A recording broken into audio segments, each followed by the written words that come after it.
আমি আমার একটা কিডনি বেচে দেবো। আল্লাহর অশেষ মেহেরবানি, কিডনির বাজার এখন খুব ভালো, ক্ষেত্র বিশেষে লাখ টাকা পাওয়া যায়। তোমার অর্থের এতই প্রয়োজন যে তুমি কিডনি বিক্রি করে দেবে? আমার টাকার তেমন কোনো প্রয়োজন নাই, আমি একা মানুষ, লাখ টাকা দিয়ে করবোটা কি, একটা শখ। আমি তোমার কথা কিছু বুঝতে পারছি না, তুমি শখের জন্য কিডনি বিক্রি করে দেবে? কিডনি বিক্রির শখ না স্যার, আমার দেশ বিদেশ ঘোরার খুব শখ। এই ধরেন স্যার, হাতের কাছে নেপাল, হিমালয় কন্যা, আহা কি শোভা!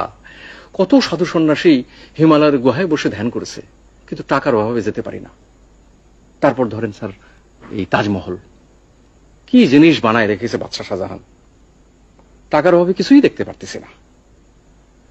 টাকাটা পেলে শখটা মিটে। শখের কারণে তুমি শরীরের একটা অংশ বিক্রি করে দেবে?